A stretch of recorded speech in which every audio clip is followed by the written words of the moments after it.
Good evening, everyone. My name is Catherine Weger. I am one of the gifted specialists for Duval County Public Schools. Misty Allen, our other gifted specialist, is also here this evening. She'll be answering questions for you in the chat box. So on behalf of Parent Academy, thank you so much for being here on a very busy week, I am sure, as a parent, trying to get your kids in from sports, homework, dinner, all of that. So we really appreciate you being here this evening. We did want to let you know that this session is going to be recorded. So if you do need to step away, it will be available on the Parent Academy YouTube site. So just to let you know, you will be recorded this evening.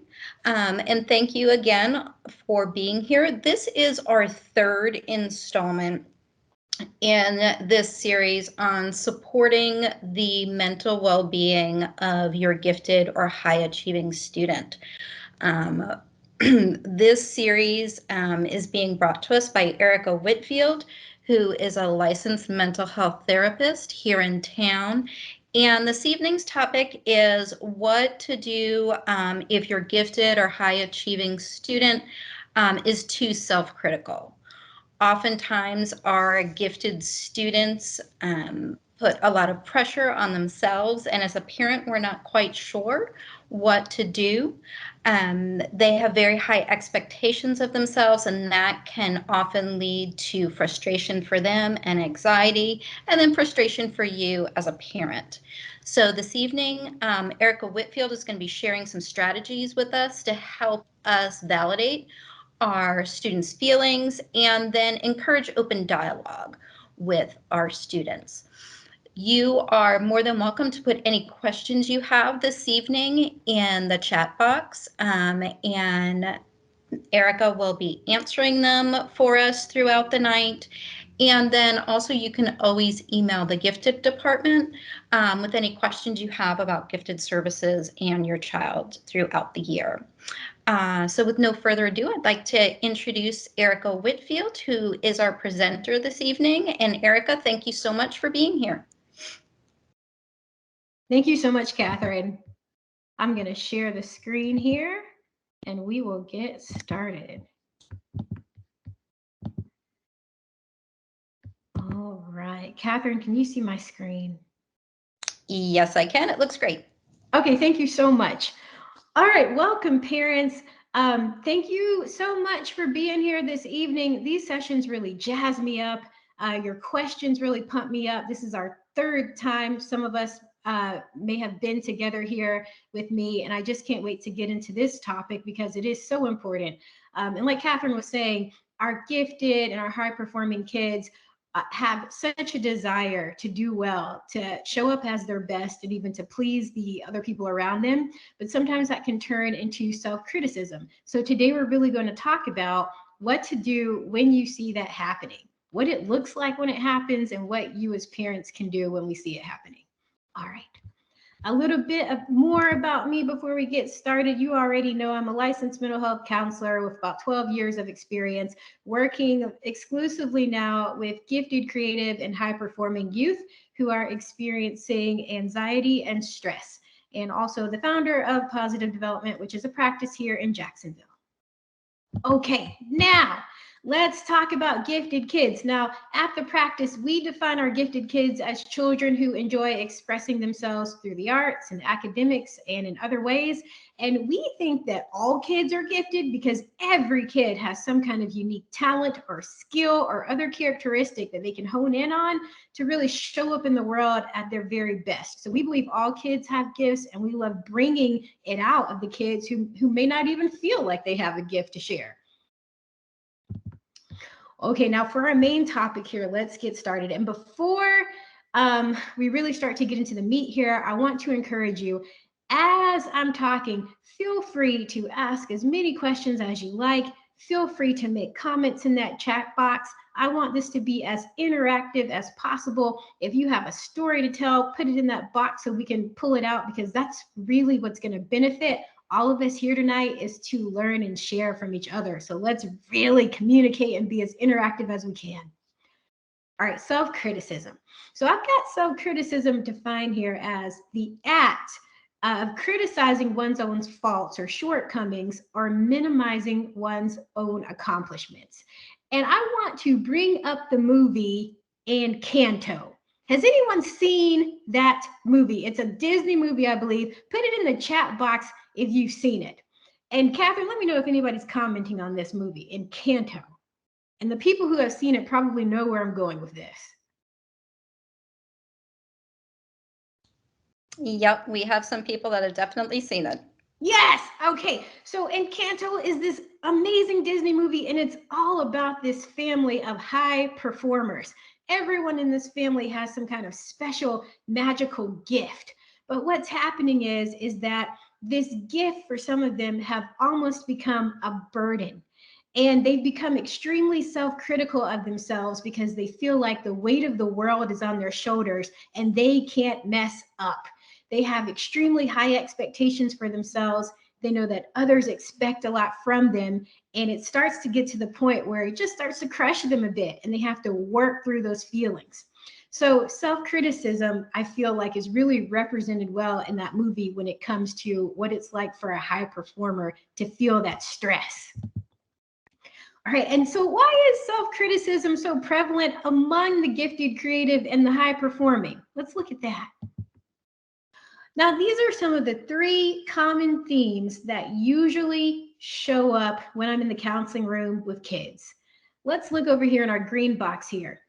Accustomed to mastering things easily. A lot of our gifted and creative and high-performing kids have excelled throughout those early years of school, or maybe they excelled academically, athletically, or creatively. But when something happens that challenges them to a new level that they've never been challenged on before, that can be very, very earth-shattering to them, and it can cause a lot of self-criticism. And so we all eventually, no matter how great we are, we're going to hit a wall where we get challenged and are forced to kind of push ourselves past our limits. And when you're so used to having things come easily, when you hit that wall, it can be devastating. So that whole idea of having things come easily and then all of a sudden it's not easily is really difficult. The self-criticism can sink in. I was working with a young lady in an IB program recently, and she quoted one of her favorite lyrics. It was a K-pop song, one of the K-pop bands. And it was something to the extent of, if I knew things were going to be this, or I think it was, if I knew things weren't going to be so easy, then maybe things wouldn't be so hard. And so what she was trying to say with that was, man, I wish I had have known that things weren't always going to be easy, and my life would have been a lot easier with me just having that knowledge, with me knowing that versus just thinking that everything was going to come easily for me. Okay, now let's look at our blue box here. The fear of burdening or disappointing others. This is a biggie, and I feel like almost every gifted and creative and high-performing kid I work with at some point kind of gets to this core issue. They know that people expect a lot of them. They know that there's a lot on the table. They have these colleges that they want to get into. They have these career aspirations that they're shooting for, and everyone's cheering them on. And there's this huge fear that they may do something to mess that up. And if they mess that up, well, then who are they now? And they've disappointed everyone around them, and they've become a burden. So that's another big fear. If any of these kind of resonate with you, or you feel like maybe your child or someone you know has experienced some of these core issues, put that in the chat and kind of give us an idea of how it's, come to your attention. And then we're going to look at our pink box over here, self-worth. So when we're a high performer and we're used to having things come easily and we're used to excelling, we're used to getting that great grade, the all A's or the A's and B's, the 5 stars, a lot of our identity becomes wrapped up around that. And so self-criticism can sink in if we're not performing to the expectations that we feel like we need to be performing to, because we think that this wonderful high performer is just who we are. And if we're messing up, or if we're not doing as great as we should be, well, then that can threaten the identity of the self. So that's another reason. So these are the three main reasons that I see pop up a lot in the counseling room. Put it in the chat if anyone has any comments on any of these. And Catherine, let me know if anything pops up.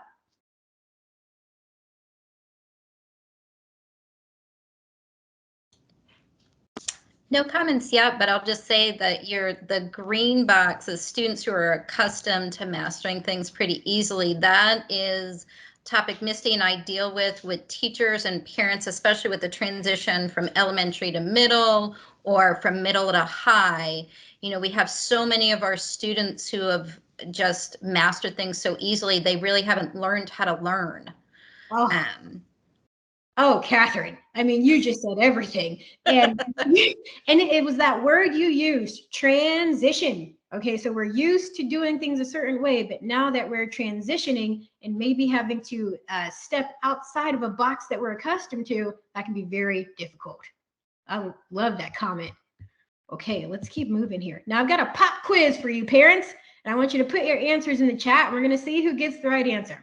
So I'm showing you this because this is someone who failed 10,000 times before he found the correct filament to complete the incandescent electric light bulb. Who knows who this person is? Put it in the chat.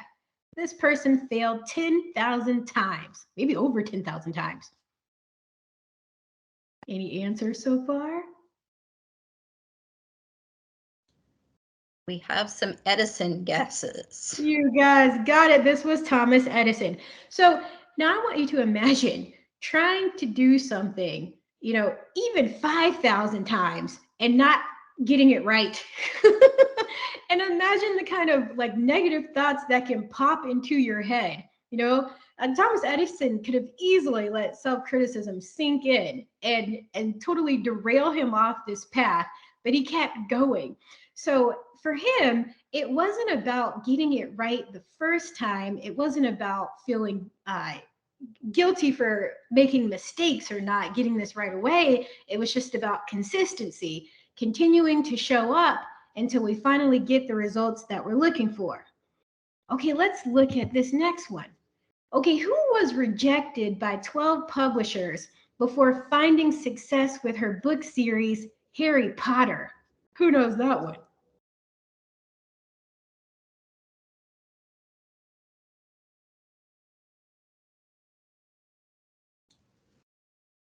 We have a lot of instant reactions to that of J.K. Rowling. I think a lot of people are familiar with that one. Absolutely. So think about the self-criticism that sinks in when you're getting rejected by people who are specialists in the field. I mean, she was rejected by 12 different publishers. But guess what? Now J.K. Rowling has a 7-book Harry Potter series, over 500 million copies sold, a film franchise around this book series, and she's had her book translated into more than 60 different languages. Imagine what would have happened if she had have let that rejection, you know, seep into her mind and let self-criticism take over. We would not have our Harry Potter. All right, one more. Who was cut from his high school varsity basketball team? Put that one in the chat. I mean, this could be a lot of people, but it's very popular, well-known fact of who this is. So just let me know if you got it. Yep, most people know that was Jordan. All right, Jordan, yes. So again, a coach, someone who is supposed to really know their stuff, looked at Jordan and said, I don't think you're ready yet. You're not going to make this varsity basketball team. But did Michael Jordan let self-criticism sink in? Perhaps. Maybe, of course, J.K. Rowling could have let this self-criticism hit. Edison could have experienced self-criticism, but they didn't let it get the best of them. They kept going. And now Michael Jordan is a 5-time NBA MVP, a 6-time NBA champion, a 14-time NBA All-Star, and the list just goes on and on and on with the accomplishments that he has made in the sport. And I could keep going. You know, Oprah Winfrey was told that she didn't have a face for TV. She's now one of the most successful daytime television hosts in history. She has her own network now. Walt Disney was told that he lacked imagination, and he went on to revolutionize the animation industry. So I show these slides to the gifted and creative kids that come in and work with me, because when they're deep in that self-criticism, I want them to know that if they feel like they're failing at something or they're not performing up to where they want to be, there's still hope for the future. It's not always about getting things right the first time or even the second, third, or 10th time. It's just about continuing to show up for your passion. And you can master anything if you just keep going and moving in the direction of that thing that you want. Okay, let's look at the stages of a high performer and where we usually find that self-criticism setting in. All right, we've got our self-blame and sabotage stage. So these 4 stages kind of represent how I see kids kind of flow in and out of. Our self-blame and sabotage phase is all about maybe our kids tried to do something and they didn't succeed. And so they think, well, it must be me. Maybe I'm inadequate. So what is the point in even continuing to try? So these are our kids who may say they don't want to go back to school. Maybe they've missed 2-3 weeks of school because they just can't muster up the strength to get back in there and keep trying at it again. These are our kids who may want to quit a sport after the first 2 practices because they don't feel like they're doing well enough in that sport, good enough in that sport. So that's self-blame and sabotage. It's a very kind of victim stage to be in, where you feel like things are outside of your control and there's nothing you can do about it. There's nothing you can do, so why try? Maybe I should just move on and do something else, or just not do anything at all. You become paralyzed in like this victimhood. Then we have our work and worry stage. So our work and worry stage is when we have a high performer who starts to realize like, okay, I need to work hard, but there's a conflict because they're not seeing the results they want based on how hard they're working, or the results aren't coming quickly enough for them. Maybe they're not even seeing any results at all, and they're wondering, oh my gosh, am I doing all of this hard work for nothing? Another IB student I worked with talked about this. She said, and she was a senior. She made it all the way to senior year. And she talked about how she was struggling in some of her classes. And if she didn't get a good enough grade, she might not get her IB certificate. And then all that work every year might have been for nothing in her eyes. So this is a stage that comes with a lot of anxiety, Our self-blame and sabotage phase can come with a lot of depression because we're starting to withdraw. We're losing interest in our pleasurable activities because we don't feel like we're good at them. And our work and worry stage really kind of center around that growing anxiety. Is what I'm doing even going to pay off here? Put in the chat if you have any comments about any of these or questions. Then we'll move into our success and stress phase. Now, success and stress phase is exciting because this is when our high performers start to realize that if they work harder, if they keep showing up, they're going to get results, okay? But sometimes they can take that to the extreme and push themselves way too much. And so with this, we may see our high performer staying up into the wee hours of the night to make sure everything gets done correctly. We may see our high performers do things like neglect their social life. They don't make time for their friends. They're just focused on whatever it is that they're trying to achieve. And the work-life balance really gets thrown off. And this is where we can see a lot of extreme anxiety because they've got a goal and a mission and they're neglecting a lot of other things that can keep them in balance for the sake of this goal and mission. They're on the verge of burnout.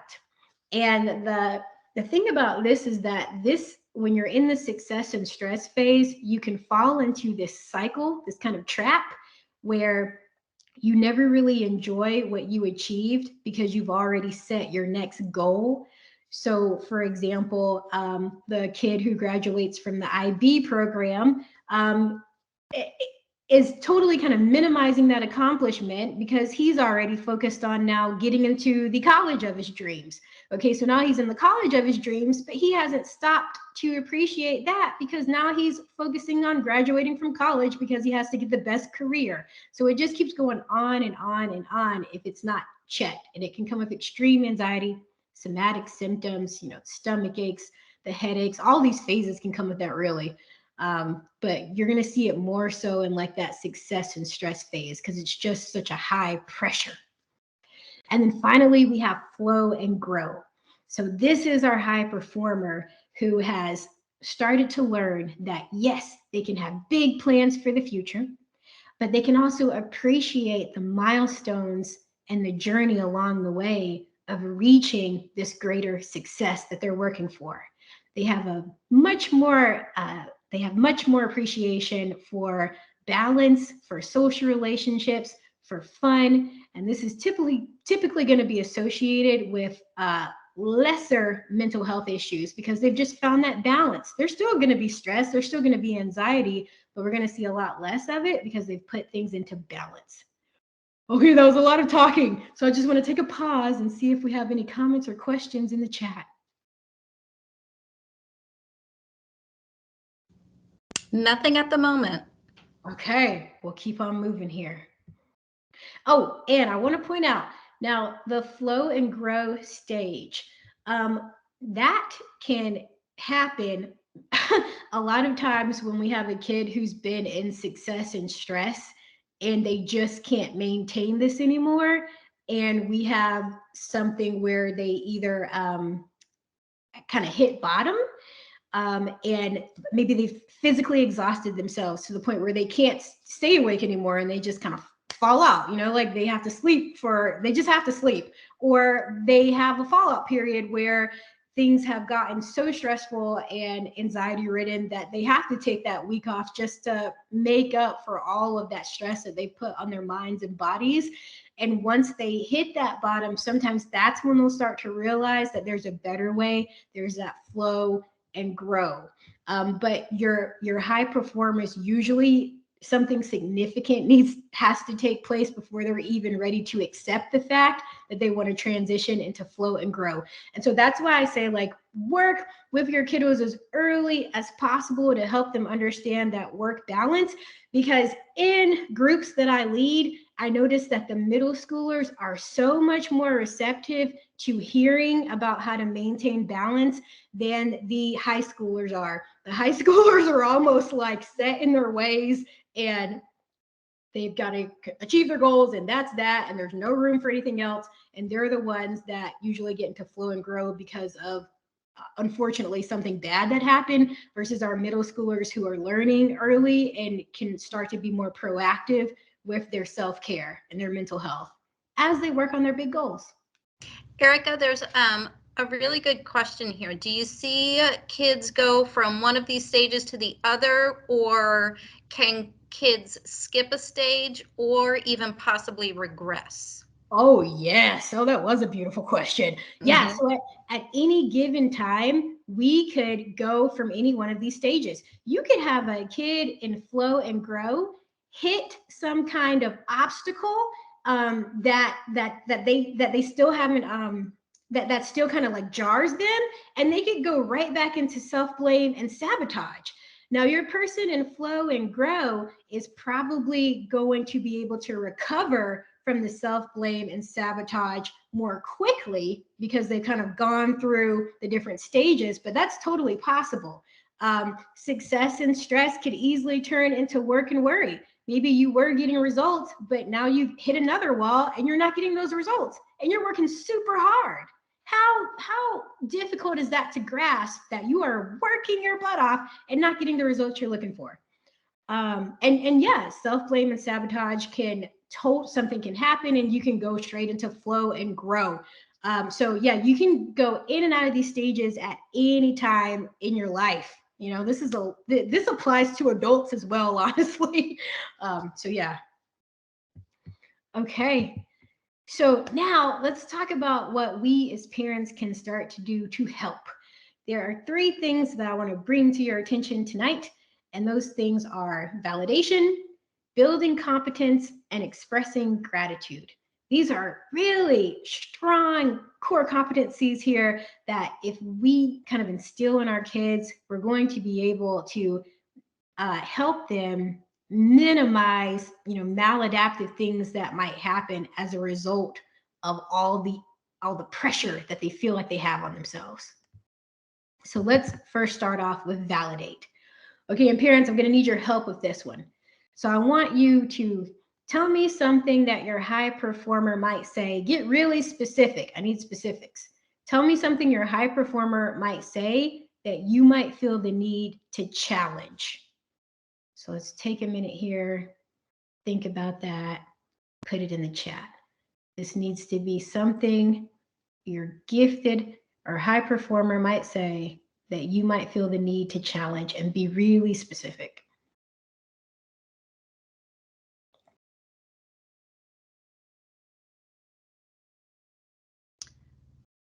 I can't do it, or that's not fair. Oh, I like it. Okay. I can't do it. That's not fair. Oh yeah, that's not fair. Our gifted and high performing kids are, some of them are very much so focused on justice and advocacy. I hear that.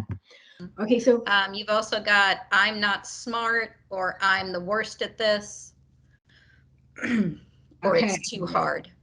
Oh, I love it. Okay, I'm gonna go with I'm not smart, because that's the one that I think might jar all of us.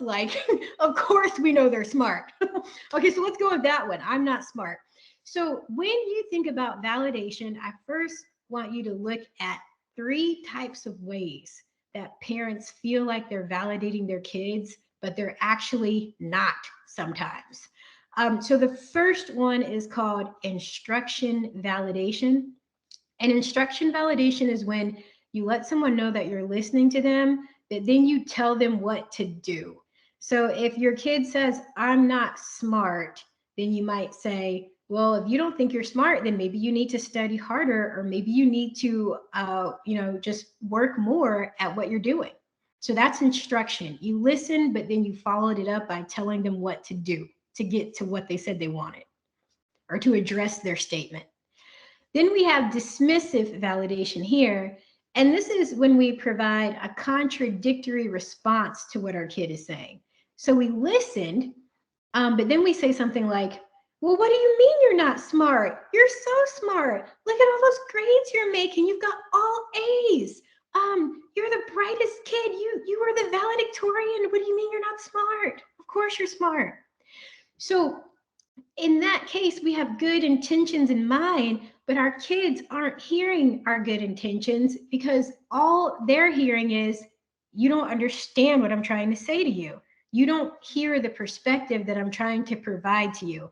I know I've got all this evidence around me that lets me know that I'm smart, but what I'm trying to tell you is, even with all this evidence, I still don't feel it. And that's the message I need you to get.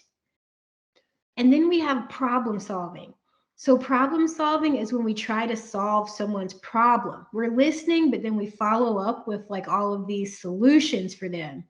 So if your kid says, I'm not smart, you might say, oh goodness, well, maybe we need to get you into counseling so you can, work on those feelings. And that's great. I'm not saying don't put your kids in counseling, but it's a problem solving. Or you might come back with, okay, well, you're not smart. Well, what do you think you need to do to get smarter? Or, so it's where we're trying to immediately solve an issue versus just sit with it. And that's where we as people can kind of miss the mark when we're listening. Sometimes people just want us to sit with what they said versus challenge it or try to solve it. So I'm going to now show you something called authentic validation. And with authentic validation, this is where we help someone understand that their point of view has been understood. And doing this lets them know that their thoughts and feelings are valued, and it gives them space to regulate their own emotions and think of their own solutions. So if your kid comes and says, I'm not smart, I can't do this, this isn't fair, and you come back with, gosh, you sound like you're in a lot of distress right now. I mean, that's got to be really hard to feel like you're not smart. Tell me more. This is what opens up the communication for them to share more and to share more authentically with you, because they know that you're listening to what they're saying versus trying to just, check a box and move them along and so on. And what this also does is it lets them know that they can trust their own thoughts and feelings. If someone's not feeling smart and we say, oh, no, no, yes, you are. Well, in a way, we're kind of sending a message to them that says, wow, I can't even trust my own thoughts and feelings. I'm feeling this way, but I'm being told not to feel this way. And that incongruence doesn't make them feel any better. They need to authentically feel what they're feeling, and then they can move forward. And the last thing I'll say on authentic validation is that when you allow someone to express their thoughts and feelings, and maybe they're dark, I'm not smart, I can't do it, these dark feelings that they have, when you align with that, not enable it. I'm not saying go to your kids and say, oh yeah, you're not smart. Oh gosh, you're horrible. I'm not saying that. I'm just saying from their perspective, let them know that you heard them. And once you do that, it actually frees up space for them to start challenging their own thoughts. So now that they've gotten all these thoughts out, these negative thoughts, now they have space to kind of go to the other side and maybe challenge it themselves. It's going to be so much more meaningful when they challenge it because it comes from an internal place versus an external place. Let me know if there are any questions or comments about any of that or about authentic validation.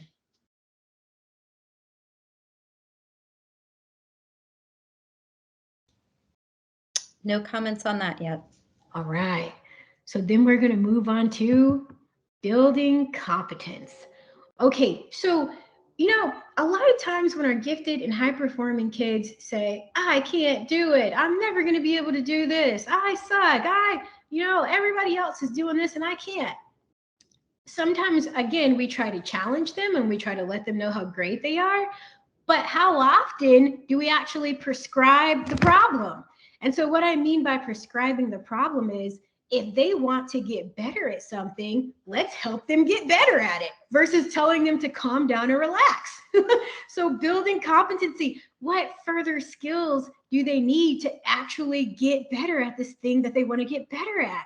Because nothing makes a gifted and high performer more irritated than to be told to settle for less. That's not an option. And so they're going to fight against that if you try to go that route. So help them build competence in a healthy way. And I know some of you may be saying like, well, I asked my gifted and high performing kid if they need help and they say everything's fine. That's another presentation. Like, we can get into that. Call me afterward and I'll help you with that one. Okay, but building competence. So let's look and see how we can do this. All right, first thing we want to pay attention to, if you've been on these presentations before, you've heard me talk about the growth mindset. So this is the hope that we can get better at anything over time if we keep trying. Think about Edison. Think about J.K. Rowling. She continued to go to the different publishers until she finally got a yes. Think about Oprah. She didn't give up when that person fired her and told her she didn't have a face for TV. She went on to start her own TV network. So it's little by little is what we can focus on. Growth, that's little by little. And that's where we go into optimizing. So even as adults, sometimes we feel like we have to jump from point A to point Z immediately. And we kind of neglect all the letters in the alphabet in between A and Z. And so instead of doing that, instead of jumping to the end result immediately, let's focus on those milestones in between.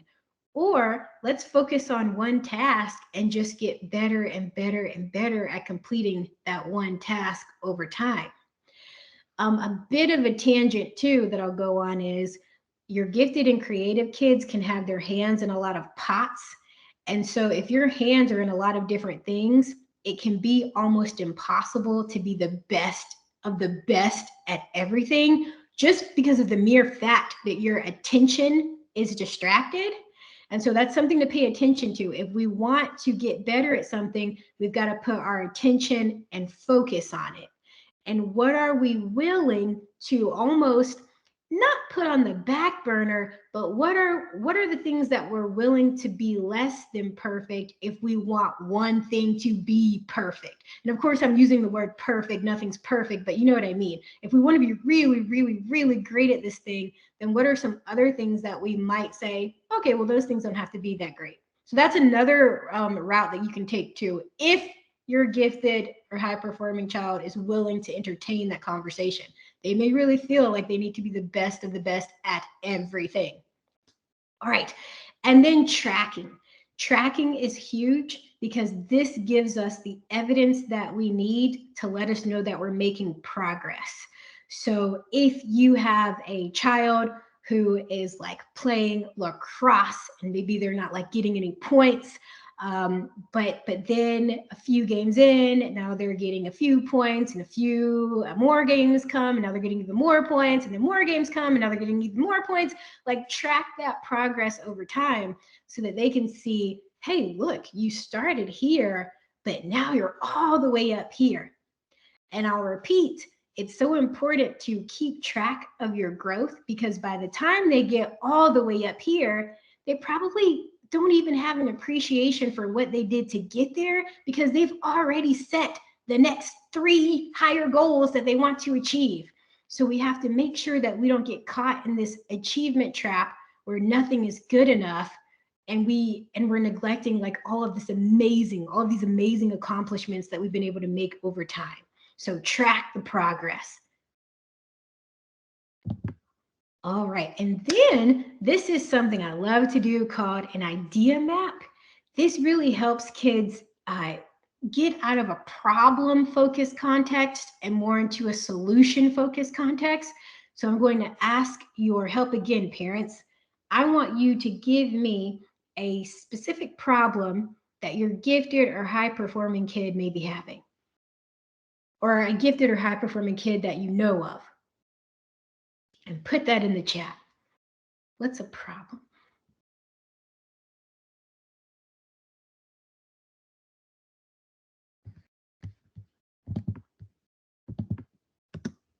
And do we have anything in that chat box yet, Catherine? Yep, we've got a student not being able to hit a high note on his trumpet. Oh, I love that one. That's so unique. Okay, great. And there's another one, crippling algebra anxiety. Oh, yeah. Yeah, academics, absolutely. I'm going to use this first one here. So a student not able to hit the high note.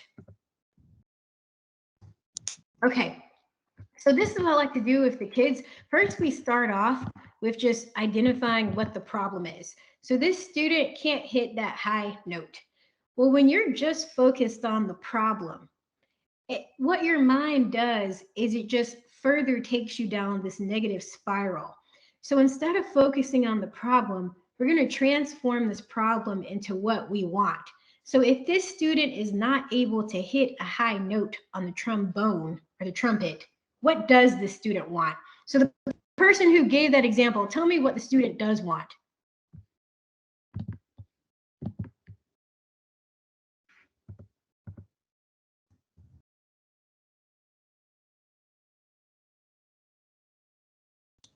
They want to be able to hit that high note. There we go. The exact opposite. They want to hit the high note. Okay, great. So once we have identified what we want, then we put our brain into more of a positive mindset, a solution focused mindset, and we can start thinking of ideas to get what we want versus thinking of all the negative things that are going to happen if we don't get what we want, or the negative things that are happening because we're not getting what we want. So parents, let's start throwing out some ideas. If we want to hit a high note, what are some things that we can start doing? Put it in the chat here and I'm going to type it out. Take your time.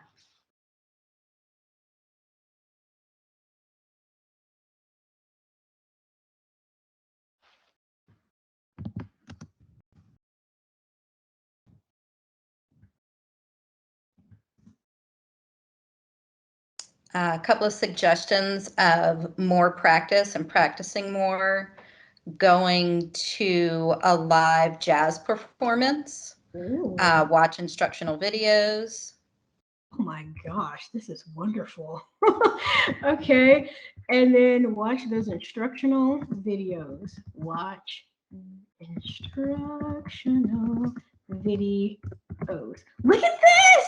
Okay, so we went from a problem to now having all these different ideas of things that we can do to actually get what we want. We put our brain in that solution-focused context, and now we've got ideas, and you can keep branching these out. More practice can lead to more ideas that come into your mind. Going to the live jazz concert, I mean, were we even thinking about that before when we were, thinking about not being able to hit the high note? That never crossed my mind. And then watching those instructional videos, huge. So an idea map is a great way to help your gifted and high performers take that self-criticism, take that problem, and start to flip it around so they can think of ideas to a solution. Ideas to a solution. All right. Let's go. Oh, I feel like there was one more thing I wanted to say about this. Let me take 10 seconds here to see if it comes to me. And we do have a question about the idea map too. Is the idea map something you should have them do themselves? Oh, 100%. Because if you try to do this idea map for them, it's not going to stick. Now, you may inspire them with some ideas. Maybe do it for yourself, like model an age appropriate problem that you've had and how you did an idea map to solve your issue, and then let them do it themselves. Because again, when they come up with those internal solutions, it's going to be so much more meaningful than if someone gives them the solution. Okay, I can't think of what I was going to say about this, so we'll keep going, and if I remember it, we'll come back to it. All right, and then these are just some tips here, build a competency team. If they want to get better at something, let's look at all the things that can help them master this skill. We talked about repetition and practice, our online resources, there's coaches. I've got parents that are even using programs where they have someone check in with their kid every day for like 15 minutes to just make sure they're on track with whatever goal they're setting. There's all kinds of services out there. We've got our counselors. Friends, maybe our friends are hitting that high note on the trumpet, and we can go talk to them and see how they do it. Our parents here, if they're willing to accept our help, and then any other ways that they can think of. Build that competency team, because the more they feel equipped with the strategies to achieve the goal, the more motivation they're going to have to stick in there longer.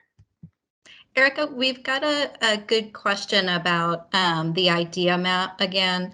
Yeah. How long should a parent validate the student's feelings before they move on to the concept of an idea map so it doesn't turn into instant problem solving?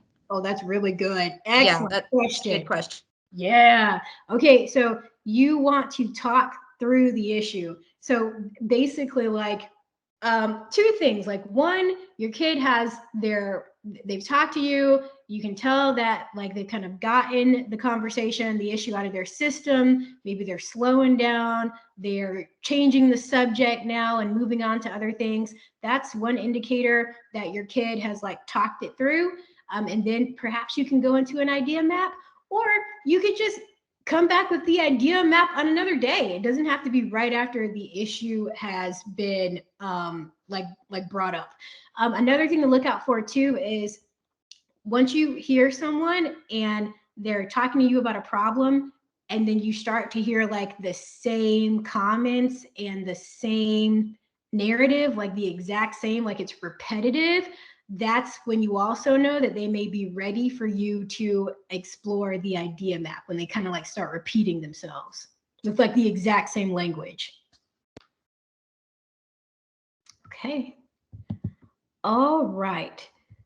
Then let's move into expressing gratitude. This is this is huge. And you know what? This doesn't get enough credit. This really doesn't get enough credit. And I think a lot of us are like, oh yeah, okay, gratitude, sure, whatever. Like, give me something real that I can use. But seriously, expressing gratitude is one of the one of the greatest things that you can do to combat self-criticism, because it's reminding you of how amazing you are and what you have versus what you don't have. So I'm going to show you some ideas of how to inspire kids to express that gratitude to combat the self-criticism. Okay, the first thing I like to use is a what's going right journal. In this journal, like, it doesn't have to be a book that they're writing in. They could put notes in their phone, like they can do this any way they want. But they're gonna like note the things that went right each day. It could just be one thing, it could be several things, but what you're doing is you're shifting that brain to move into that solution focus, to that positive context. So instead of going through the day thinking about what we didn't do right, let's look at what we did do right and let's document that. And what I really like about this is that this can be done as an entire family. So you can have all the family members come in and make it even like a ritual. You don't have to do it every day. Do it at the end of the week. Do it once a month, where everyone can kind of come together and share what's going right in their lives. And it doesn't have to be all rosy. I mean, you can do a highs and lows. You can come together and everybody can share like the best things that happened in their day or in their week, their month, and then some of the things that didn't go quite well, but you can kind of wrap the activity up by ending in gratitude. And when the adults in the family do this, it models the importance of it. So if you just tell your kid, okay, go do a journal, they may or may not do that. But if your kids see you doing it yourself and like infusing this activity into your family routine, that's really significant. And that's really going to encourage them to keep up this behavior. So what's going right journal? Here is Erica, that reminds me of, have you ever seen when you put out a jar for the year and you label, 2022, and the whole family, when something goes really well, you write it down and you put it in the jar and then you review it at the end of the year together as a family? Okay, you're giving me goosebumps, Catherine. I Is have it, not heard of that. it reminded me of that because someone was talking to me about that the other day. It reminded me when you said it could be done as a family activity, for everybody in the family to just write down on a slip, some things that go well, and then you review it again as a family too. That is Idea. phenomenal. That is absolutely phenomenal. And like, I'm even seeing like just the visual of this family jar, like placed in this community, placed in the home where everybody has this reminder, to like put, the wins in the jar. That's huge. That's awesome. Very cool. Okay, let's go to gratitude list. So a gratitude list, kind of similar to the journal, but this is just like a really quick, like bullet point list of your major accomplishments. I have been keeping a gratitude list for almost 3 years. And I'm telling you, it is amazing to look back on that list and see how far I've grown. And it's been so helpful because, like, even as a successful business owner, sometimes I wake up and I'm like, oh my God, I'm horrible. Like, what am I doing? I'm not good enough. I should be doing more. And then I look back on my list and I'm like, what? I'm amazing. So encourage your kids to do a gratitude list because it's so easy to lose track of all the amazing things you've done when you're so laser focused on all these future new goals that you have. All right, they're reminders of your awesomeness. And then finally here, we've got a past and present vision board. So you've heard of the vision boards where you put, like you get a board and you put the things on there that you want. This is the college I want to go to. These are the kind of relationships I want to have. This is the car that I want. This is the career that I want.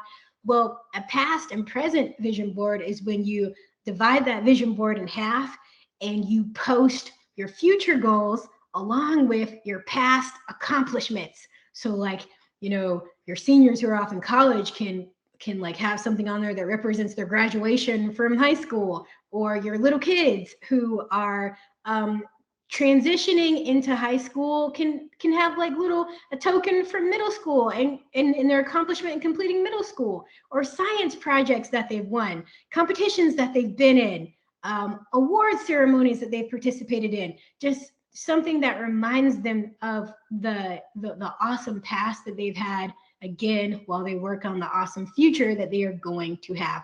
And that can really help with self-criticism. All right. I'm going to save 10 minutes here for some questions. Oh, wait, before we do the questions, I want to make sure I have time for this.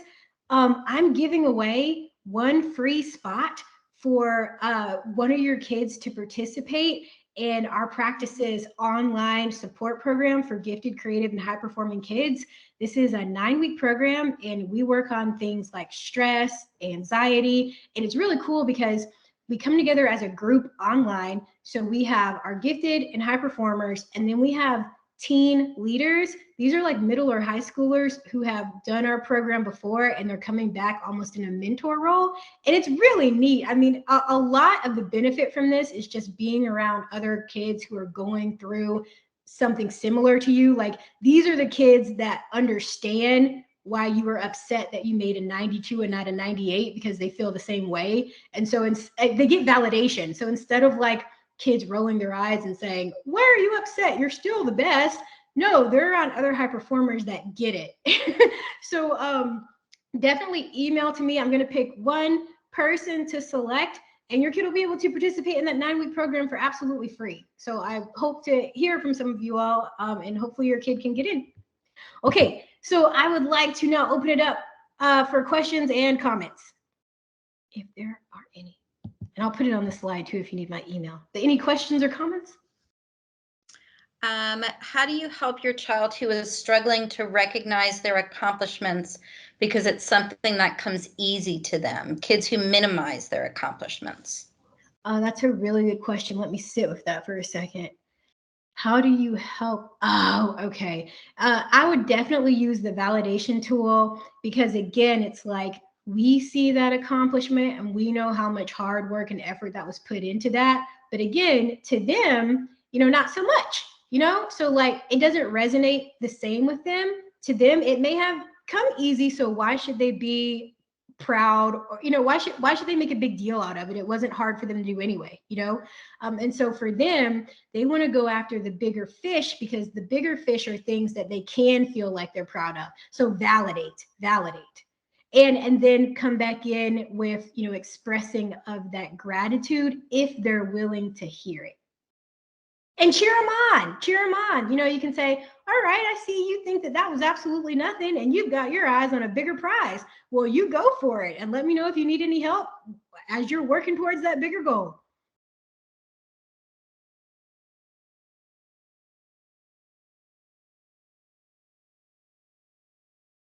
And this is a similar question from earlier. How do you go from validation and not problem solving to building competence? Okay, how do you go from validation and not problem solving to building confidence? Okay, I would say go back to that piece about competency, like giving your kids the skills that they could use to help build that confidence, because confidence is going to be something that internally comes from them. And depending on where they are right now in their lives, and their experiences that they have, that's what's going to play a huge part in that confidence building. And it's going to be experience. So if you can continue to expose them to the experiences that they're wanting, that's going to be your confidence booster. Expose them to those experiences that they want, and then help them build that competency in those areas. Those are the huge confidence builders.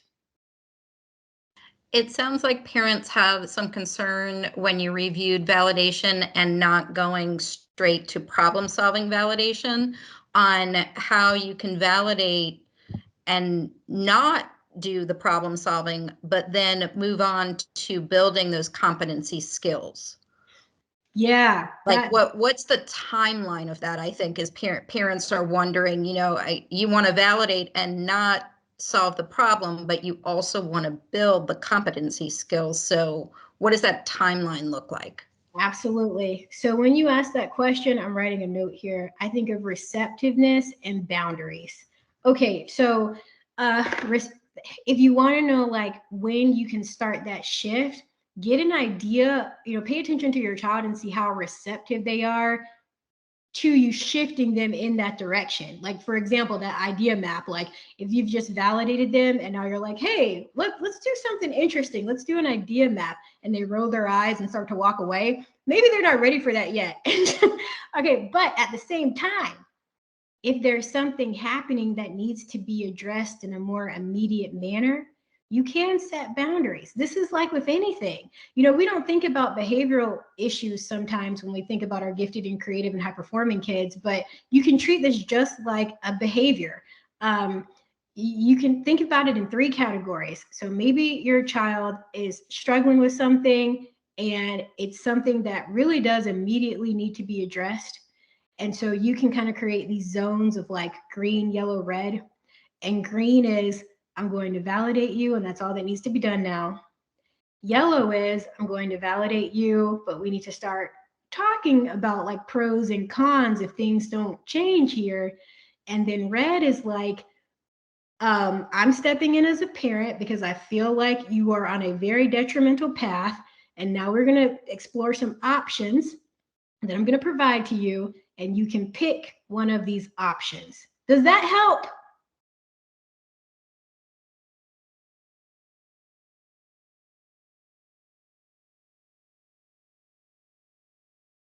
Yep, and we're getting some more questions about what to do if they won't try new things, that they'll just assume that they won't be good, so they won't try anything. Yeah, that self-blame and sabotage phase. So that's another one where you can start to put boundaries around that behavior. I always think of like sports when I think of this one, like maybe like let's just say like they went to one practice and then they're like, no, I don't want to do this anymore. I don't want to try anymore. You can set boundaries around it and you can say, look, I just invested all of this into you participating in the sport. And so what we're going to do is the boundary is that you can switch to something else or you don't have to do this anymore if you complete the season, like complete the season, and then you can switch gears later if you still don't like it. So you're going to keep showing up, but then you can shift gears if you still don't like it. Now I say that, but you have to keep in mind, your child's your mental health as well. I mean, if you feel like they're doing something and it's significantly burdening them, then you might just want to give them a pass on that one and say, okay, fine, on this one, don't worry about it. I'm not going to make you do this one. But if they're receptive to it, make a deal with them and say, if you complete this season, then you no longer have to do the sport again if you don't want to. Or maybe it's if you show up and try really hard for 3 practices and you still don't want to do this, then you don't have to do it anymore. So just get creative. Like let them know that if they absolutely want an out, it is there, but it's almost kind of like earning the out. But you're only going to, again, don't push them too hard. If it's really impacting their mental health, back away. But if you feel like this is something that they can be receptive to and they can take it on, give them little challenges before they just have that easy out. You don't have to make the out so easy for them.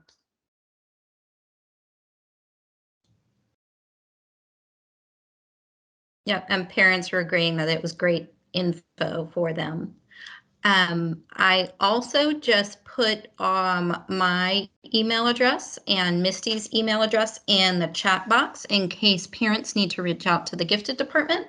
And parents, you can see that Erica has her email address up on the screen for you too. And we are we're just about at 7:30. So Erica, thank you so much again for presenting for us tonight. This is our 3rd installment. Our last installment of the 4-part series is, I believe, March 3rd. You can find that information in the Parent Academy catalog, and the topic is what to do when your gifted or high achieving student is afraid to fail, which we talked a little bit about tonight. So thank you again, Erica, for being here. We really, really appreciate it.